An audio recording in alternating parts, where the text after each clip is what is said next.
For the last 40 years, society gave us a very specific roadmap for success. It went like this.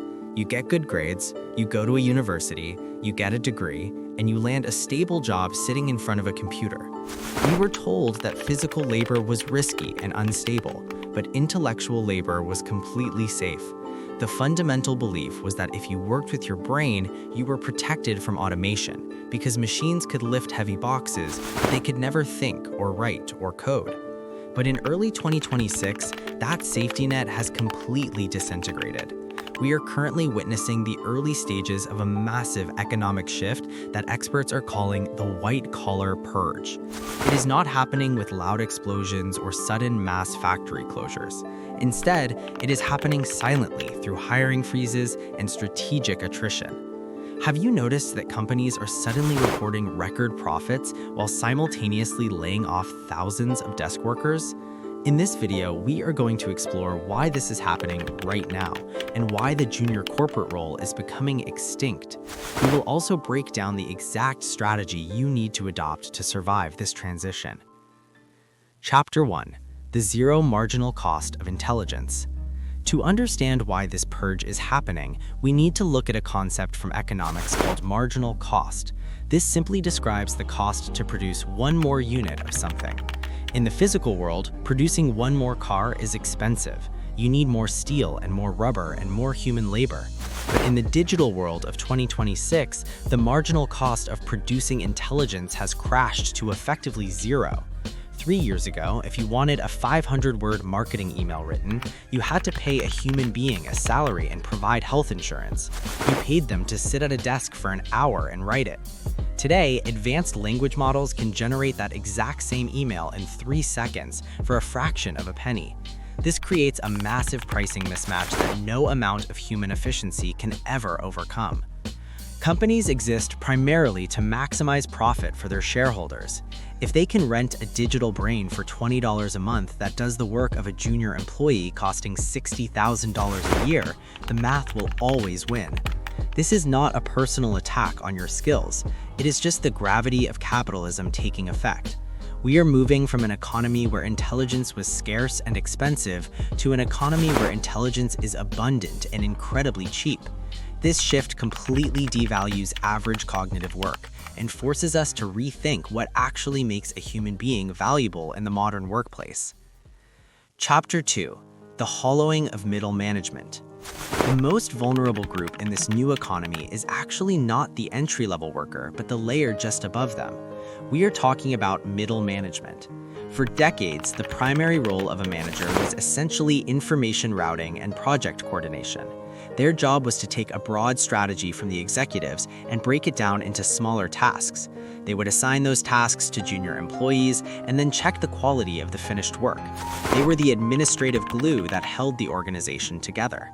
This is often referred to as the coordination tax. It is the premium companies pay just to get humans to communicate with each other properly. However, modern software agents are increasingly taking over this coordination layer entirely. We now have systems that can attend meetings and transcribe the notes and assign action items automatically. They even follow up with employees to see if the work is actually completed. When the administrative glue becomes automated, the need for human managers decreases drastically. We are seeing a massive flattening of the traditional corporate hierarchy across the tech industry. Instead of a manager overseeing 5 people, a single high-performing director can use software agents to do the work of an entire department without needing middle management at all. This hollowing out of the corporate structure is terrifying because that was the traditional career ladder. If the middle rungs of the ladder are removed, the path to career progression becomes completely broken. Chapter 3. The Junior Gap Crisis. This leads us to a second and more insidious problem that very few executives are talking about publicly. It is a phenomenon known as the junior gap. In the past, companies hired fresh university graduates not because they were productive immediately, but because they were a long-term investment. You accepted that a junior developer or a junior analyst would be slow and make expensive mistakes for 2 years. You trained them so that eventually they would become a senior expert who drives massive value for the business. But today, software is better and faster and cheaper than a fresh graduate at almost every entry-level task. It can write the first draft of code or the first draft of a financial report instantly. Therefore, companies have simply stopped hiring juniors to save money. Why pay for expensive training when the software is already trained on day one? This creates a massive short-term profit for the company, but a long-term demographic disaster for the industry. If no one hires juniors today, there will be no senior experts in 5 years. We are essentially burning the bridge behind us. For young people entering the workforce right now, this creates an impossible cold start problem. You cannot get the experience needed to be valuable because the jobs that used to provide that experience have been automated away. To break into the market now, you have to prove that you perform at a mid-level capacity from your very first day. Chapter 4: The Centaur Strategy for Survival. So, if software is taking all the desk jobs, what is the actual solution for the average person? Is the situation completely hopeless? The recent employment data suggests the exact opposite, provided you adopt something called the Centaur Strategy. In the world of professional chess, a centaur is a team consisting of a human player working alongside a computer program. Studies have consistently shown that a centaur team can beat a supercomputer alone, and they can certainly crush a human playing alone. The future of the labor market belongs entirely to the centaurs. The goal is not to compete against the software, but to integrate it so deeply into your daily workflow that you become a highly leveraged employee. This means you must stop viewing writing or coding or analyzing data as your primary job. Instead, your job shifts to editing and curating and directing the outputs. You become the architect who designs the overall house, while the software is the construction crew that lays the bricks. The gap in the modern workforce is no longer between the educated and the uneducated.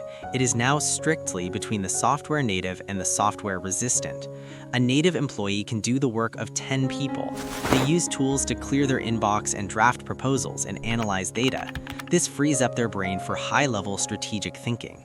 If you lean into these tools, you essentially give yourself superpowers that make you completely undeniable to any employer. Chapter 7: The Rise of the Solo Business. Ultimately, this white collar purge is pushing society towards a completely new economic model based around the one-person business. In the past, if you wanted to build a company that generated $1 million in revenue, you needed 10 employees in an expensive office and massive overhead. Today, with a stack of automated tools, a single highly skilled person can handle the marketing and the customer support and the product delivery all by themselves. This represents the golden age of digital entrepreneurship. The friction and cost of starting a new business has never been lower than it is right now. We are going to see a massive cultural shift where high performers stop selling their time to a corporation for a fixed salary. Instead, they will start selling their outputs directly to the open market. Why would you take a stressful corporate job where you're constantly micromanaged when you could use software to run a service business that generates double the income with 0 employees? The current economic purge is essentially forcing people to take ownership of their own income streams. It is undeniably scary because the safety net of the steady bi-weekly paycheck is completely gone, but the artificial ceiling on your earning potential has also been entirely removed.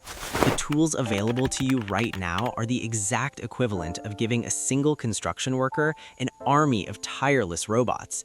It is the greatest leverage opportunity in human history. Chapter 8: Embracing the Integration Age. The term white collar purge sounds like the title of a terrifying dystopian movie, but it's really just a natural transition point in our economic evolution. We are moving away from the information age where value came purely from knowing things. We are entering the integration age, where value comes from effectively connecting different ideas and tools together. The traditional desk job where you sit in a cubicle and move data from one spreadsheet to another is undeniably dying, and it's never coming back. But the deeply human work of solving complex problems and building relationships and creating genuine value is more alive and important than ever before. You have a very clear choice to make right now about your future. You can cling tightly to the old industrial model and remain angry that the rules of the game have changed, or you can actively embrace the new toolkit and adapt to the environment. The people who win in the 2026 economy will not be the ones with the most expensive university degrees. They will be the ones with the most relentless curiosity and adaptability. They will be the centaurs who treat automation as a collaborative partner rather than a hostile enemy. If you want to start building that workflow today, you need to know which specific tools are actually worth your time. I have put together a complete breakdown of my favorite productivity tools right here. Click that video and I will see you over there.